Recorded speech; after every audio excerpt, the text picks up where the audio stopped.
Hi guys, Rakesh Habda here. Once again I am here with you to welcome you in my channel Instruction with Entertainment English Planet. I hope guys you all are safe and sound in this quarantine period. You must be enjoying and I am here to give you instruction and entertainment with more glorious videos. So guys, आज हम ready हैं फिर से एक बार अपने tricky active and passive जिसका हम लोगों ने फर्स्ट पार्ट ऑलरेडी अपलोड कर दिया है, उसका सेकंड पार्ट आज लेकर मैं फिर से आपके सामने हूँ। एक बार फिर से आपको एंटरटेन करूँगा, इंस्ट्रक्ट करूँगा और बहुत मज़े के साथ हम लोग पढ़ाई को फिर से आगे करने वाले हैं। तो जल्दी से स्टार्ट करते हैं without wasting any more time. Let's come to our topic, the second part of tricky active and passive.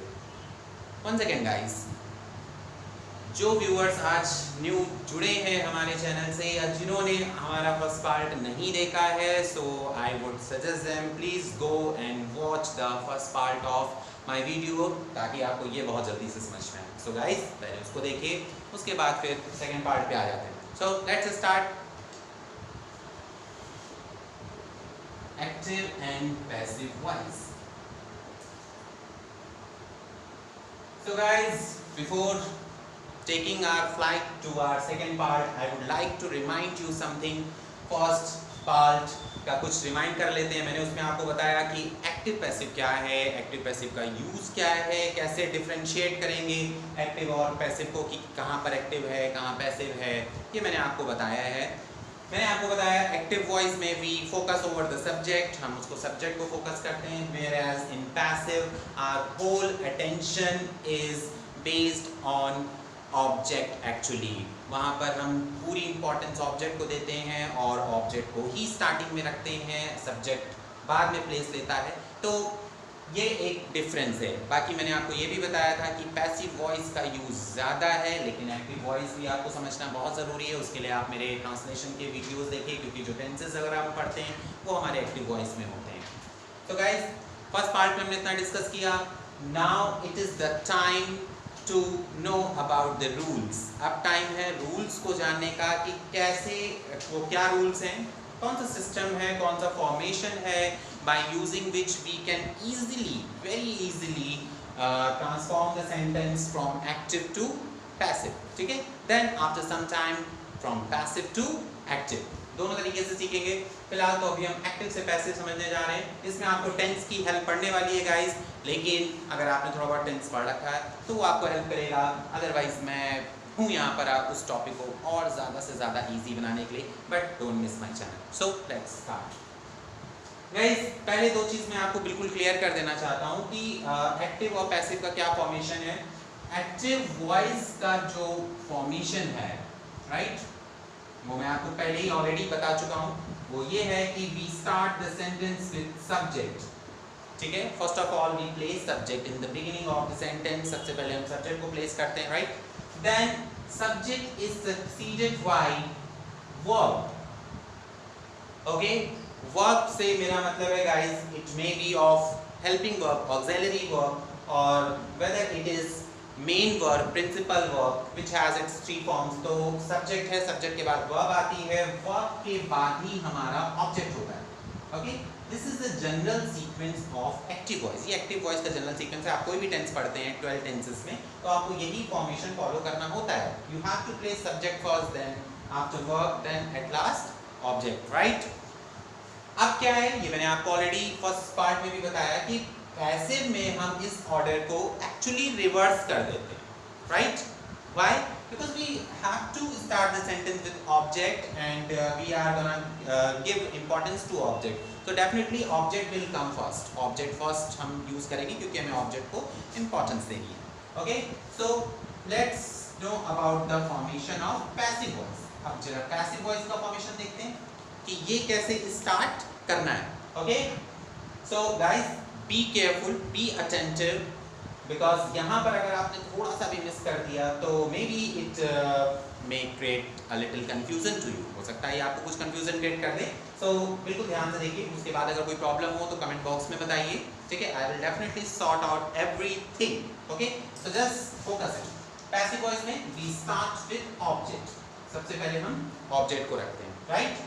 Object के बाद one more thing is there, active voice may be without helping verb. For example in present indefinite tense and in past indefinite. Present indefinite tense और past indefinite tense अगर आपने पढ़ा होगा तो उसमें active voice without helping verb हो सकता है अगर if the sentence is affirmative, अगर सेंटेंस आपका अफर्मेटिव. लेकिन हमारा मतलब पैसिव वॉइस है, अभी हम एक्टिव से पैसिव कर रहे हैं, तो आप बस ये ध्यान रखिए, ज़्यादा कुछ आपको कंफ्यूज नहीं होना है कि ऑब्जेक्ट है, ऑब्जेक्ट के बाद जब हम एक्टिव से पैसिव किसी भी सेंटेंस का करेंगे तो we have to use helping verb, right.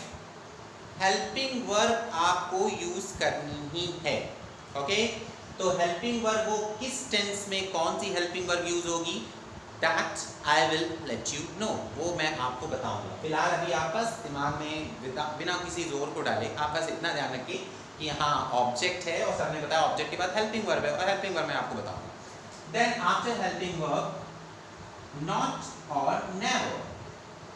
If required, अगर सेंटेंस में नॉट नेवर रिक्वायर्ड है, अगर सेंटेंस में नॉट नेवर ऑलरेडी आपको दिया गया है तो वहां पर हम नॉट नेवर हेल्पिंग वर्ब के बाद प्लेस करेंगे. Okay, then main verb. Okay, फिर हम मेन वर्ब का यूज करते हैं. It means which has its three forms, जिसकी तीन फॉर्म्स होती हैं. First form, second form, third form. See, saw, seen, do, did, done, बहुत सारी पढ़ रखी होंगी आपने. ठीक है, तो मेन वर्ब आपको प्लेस करना है. मेन वर्ब के बाद आपको एक्स्ट्रा वर्ड्स यूज करने हैं. Extra words, now you will definitely ask extra words sir क्या होते हैं. ठीक है, तो गाइस एक्स्ट्रा वर्ड वो मैं आपको बताऊंगा. एक्चुअली जब हम एक्टिव से पैसिव करते वक्त जब ऑब्जेक्ट को आगे लेकर आते हैं तो सिर्फ ऑब्जेक्ट को हम आगे लाते हैं. समटाइम्स ऑब्जेक्ट के बाद बहुत सारे और भी वर्ड्स होते हैं जिसे एक्स्ट्रा वर्ड कहते हैं. उन एक्स्ट्रा वर्ड्स को हम मेन वर्ब के बाद प्लेस करेंगे, राइट. सिर्फ हमें ऑब्जेक्ट आगे लाना है और एक्स्ट्रा वर्ड आपके मेन वर्ब के बाद यूज होंगे. ठीक है, वो मैं आपको एग्जांपल से बताऊंगा. So I think it will be more clear and clear. Then we use by. ठीक है, एक्स्ट्रा वर्ड के बाद बिफोर प्लेसिंग सब्जेक्ट, सब्जेक्ट को प्लेस करने से पहले हम बाय का यूज करते हैं गाइस. ठीक है, बाय इज अ प्रीपोजिशन. और ये भी मैं आपको बता दूं कि बाय का यूज होता है एक्टिव से पैसिव, लेकिन in some cases with some verbs we don't use by. कुछ वर्ब्स ऐसी भी होती है जिनके साथ हम बाय का यूज नहीं करते हैं, वहां पर आपको बाय की जगह पर दूसरी प्रीपोजिशंस यूज करनी पड़ती हैं, लेकिन वो आगे हम आपको डिस्कस करेंगे. फिलहाल मेनली जो है जो मोस्ट ऑफ द केसेस में यूज होता है वो होता है बाय. तो अभी फिलहाल आप इतना ही याद रखें कि बाय यूज करना है. Okay, then at last we place subject. फिर हम किसको यूज करते हैं, सब्जेक्ट को. तो guys you noted down it that ये एक्टिव का फॉर्मेशन है और एक्टिव से जब हम पैसिव करेंगे तो इस सीक्वेंस में हमको करना है. ठीक है, वन बाय वन हम एक सीक्वेंस में वर्ड्स को प्लेस करेंगे so that it will come to a complete meaning actually. तो फिर ये एक मीनिंग तक कंप्लीट होगा. ठीक है, तो गाइस इस फॉर्मेशन को definitely you have to note down. So please note it, इसे आप नोट कर लीजिए और फिर मैं इसको रब करता हूँ, फिर आगे बताता हूँ. सो गाइस ओके, तो वो आपने नोट डाउन कर लिया. अब उसके आगे की बात करते हैं, right. So guys you must be looking at the board. ये एक चार्ट आपको दिख रहा होगा, इसलिए मैंने बहुत बिग फॉन्ट में इसको ड्रॉ किया है ताकि आपको कोई प्रॉब्लम ना हो. आप जूम करके देखिए, उसके बाद कोई प्रॉब्लम हो तो कमेंट बॉक्स में बताइएगा. ये एक चार्ट आप देख रहे हैं, मैं इसको थोड़ा सा क्लेरिफाई कर दूं कि ये क्या है और ये किस तरीके के बॉक्सेस हैं, ये कैसा साइन बना हुआ है और क्या बताना चाह रहे हैं आप कॉल सर्विस के जरिए. तो चलिए उसको क्लियर करते हैं. एक्चुअली हम एक्टिव से पैसिव पढ़ रहे हैं, तो मैंने आपको ऑलरेडी ये चीज़ बता दी कि एक्टिव में हम स्टडी करते हैं 3 टेंसेस एंड देयर 4 पार्ट्स. उनके 4 पार्ट्स की overall 12 tenses we have to go through active voice. Active voice में हम 12 टेंस की स्टडी करते हैं. लेकिन when we talk about passive, जब हम पैसिव की बात करते हैं तो पैसिव जो है वो उन 12 टेंसेस का नहीं फॉर्म होता. इट मीन्स कुछ टेंसेस ऐसे हैं जिनका पैसिव नहीं होता, वो पैसिव फॉर्म नहीं हो सकता. तो वो कौन से टेंस है जिनका पैसिव नहीं बनता और वो कौन से हैं टेंसेस जिनका एक्टिव से पैसिव हम फॉर्म कर सकते हैं वो इस चार्ट के ज़रिए आपको देखना है, और बस एक बार देख लेंगे तो वो डेफिनेटली आपके माइंड में फीड हो जाएगा, फिर याद रहेगा, भूलेंगे नहीं आप उसे। तो गाइस देखिए ये जो चार्ट है इसमें मैंने पहले ये जो कॉलम बनाया है एक present, past and future. Are you looking? ठीक है, present, past, future, 3 mainly tenses are there, right? Okay, ये भी आपको पता है these 3 tenses have their 4 parts. It means indefinite, continuous, then perfect and at last perfect continuous. 4 part हैं इनके, indefinite, continuous, perfect और perfect continuous। ठीक है, अब ओवरऑल 12 टेंसेस हो गए हमारे। तो ये इस कॉलम में जो आप देख रहे हैं ये A means active, P means passive। अब आप लोग इतनी देर में इतना तो समझ ही गए होंगे कि A से एक्टिव शो हो रहा है, P से पैसिव शो हो रहा है। तो हम पहले बात करते हैं इंडेफिनिट टेंस की। प्रेजेंट का इंडेफिनिट टेंस देखते हैं। तो प्रेजेंट का इंडेफिनिट टेंस का जो एक्टिव होता है वो बनता है और उसका पैसिव भी फॉर्म होता है। ये जो राइट का साइन आप देख रहे हैं, इट मींस इसका एक्टिव भी है और पैसिव भी है।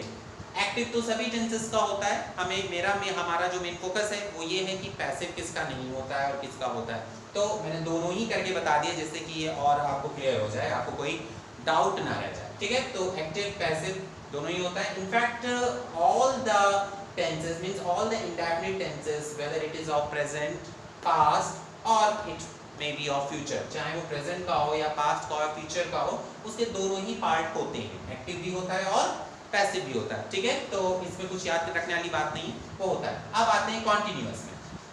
If we talk about continuous, तो सब first of all present continuous. तो प्रेजेंट कॉन्टिन्यूअस में क्या है, इसका एक्टिव भी होता है और एक्टिव से पैसिव भी हम बना सकते हैं, right? Okay, then come to past. Past में the same thing is there as it is in present। जैसे प्रेजेंट में है वही चीज पास्ट में भी है। कि पास्ट में भी आप इसको दोनों तरीके से फॉर्म कर सकते हैं, चाहे आप एक्टिव से पैसिव करें या पैसिव से एक्टिव करें, no doubt. Yeah, the change comes in future actually। जो change है वो आपका किस टेंस में आ रहा है? फ्यूचर में आ रहा है। फ्यूचर में आप देख रहे हैं, ठीक है, please guys focus over here. इस पे आप देखिए कि इसमें एक्टिव में राइट का साइन है और पैसिव में क्रॉस है। Cross means you got it, it means कि फ्यूचर की हम बात करें, वो भी फ्यूचर के कौन से टेंस की? Continuous, right? कॉन्टिन्यूअस की बात हम कर रहे हैं, तो एक्टिव तो उसका होता ही है, लेकिन फ्यूचर कॉन्टिन्यूअस का there is no passive voice. We can make passive voice of continuous tense because अब आप पूछेंगे कि क्यों नहीं होता, तो वो ऑलरेडी पैसिव होता है बिकॉज फ्यूचर कॉन्टिन्यूअस में भी ऑलरेडी यूज बी। ठीक है, तो इसलिए फ्यूचर का कॉन्टिन्यूअस नहीं होता। तो एक चीज आपकी निकल के आ गई, वो कौन सा टेंस था? फ्यूचर कॉन्टिन्यूअस, जिसका पैसिव वॉइस नहीं होता है। ओके, अब कितने बचे? 11 टेंस। ठीक है, अब आते हैं परफेक्ट पे। परफेक्ट में आप देख रहे हैं कि सारे कॉलम में राइट का साइन है, तो इसमें कुछ बताने की जरूरत नहीं है। इट मींस परफेक्ट टेंस कोई भी हो, ठीक है, वो उसका एक्टिव और पैसिव दोनों तरीके से फॉर्म हो सकता है, राइट? अब आते हैं perfect continuous, last tense, perfect continuous. Perfect continuous में आप देख रहे हैं कि अल्टरनेट साइन लगे हुए हैं। अल्टरनेट साइन का मतलब ये है कि फर्स्ट कॉलम में राइट का साइन है, देन क्रॉस है, फिर राइट है, फिर क्रॉस है, राइट है, क्रॉस है। ओके, तो इससे ये चीज क्लियर हो रही है कि परफेक्ट कॉन्टिन्यूअस जो टेंसेस हैं उनका एक्टिव तो है, एक्टिव होता है, ये सारे टेंसेस का होता है, इसमें कोई डाउट नहीं है, एक्टिव है, बट उनका पैसिव फॉर्म नहीं हो सकता। ओके, उनका पैसिव नहीं बन सकता। तो ओवरऑल जो गाइस इसकी हम डीप स्टडी कर रहे हैं, या आपने बहुत ध्यान से इसको समझा, तो क्या नोटिस किया? मुझे लगता है आप खुद बता सकते हैं कि वो कौन कौन से टेंस हैं जिनका पैसिव वॉइस नहीं बन सकता है, और वो भी किसे देखकर? प्लस आपने क्रॉस का साइन देखा, उसी से आपको पता चल जाएगा।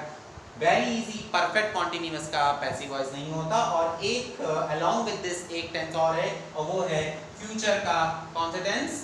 कॉन्टिन्यूअस टेंस, जिसका पैसिव वॉइस नहीं होता। तो it means there are 4 tenses, right guys? 4 tenses होते हैं जिनका पैसिव वॉइस नहीं होता है, and those are future continuous, present perfect continuous, past perfect continuous and at last future perfect continuous. Okay, सो कितने टेंसेस का पैसिव वॉइस होता है? 8, राइट? 12 में से 4 टेंसेस का नहीं बनता। इट मीन्स हमको जो स्टडी करनी है एक्टिव से पैसिव की वो 8 टेंस की करनी है कि उनको हम कैसे जो है एक्टिव से पैसिव बनाएंगे।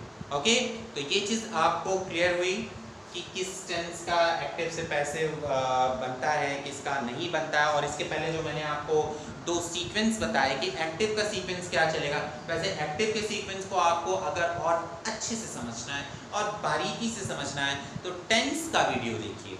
Okay, I will suggest to you tense का वीडियो देखिए, उससे आपको एक्टिव की बहुत अच्छी नॉलेज होगी। और जितनी स्ट्रॉन्ग नॉलेज आपको एक्टिव की होने वाली है ना, उससे ज़्यादा स्ट्रॉन्ग नॉलेज आपको पैसिव की होने वाली है। ठीक है, तो उसको भी देखें। और इस वीडियो में मैंने जो आपको बताया, बस आपको 2 चीज़ें घर पे होमवर्क करनी है। होमवर्क क्या करना है, बस देखना है, समझना है वीडियो को बार बार कि क्या चीज़ें सर ने बताई हैं, तो वो चीज़ माइंड में बैठ जाए, ताकि मैं जब नेक्स्ट वीडियो इसके आगे का 3rd पार्ट अपलोड करूं तो आपको कोई भी प्रॉब्लम ना हो, आप इजीली चीज़ों को ग्रैस्प करते चले जाएं। ठीक है, उसमें आपको कोई दिक्कत ना हो। ठीक है, तो ये था 2nd पार्ट। नेक्स्ट आगे का जो टॉपिक है, जो रूल्स हैं, अब बनाना सीखेंगे कि कैसे बनाते हैं एकदम like a battlefield. We have to start. ठीक है, हमें उतरना है पूरी तैयारी के साथ। अभी आपकी जो तैयारी है वो मैंने आपको बता दी कि क्या करना है। कोई भी कंफ्यूजन हो, कोई प्रॉब्लम हो तो कमेंट बॉक्स में पूछिए। वीडियो को लाइक किया हो तो उसको ज़्यादा से ज़्यादा शेयर कीजिए, सब्सक्राइब कीजिए, और फिर से हाजिर होते हैं एक नई वीडियो के साथ। ठीक है, so guys take care, safe and sound home. Thank you.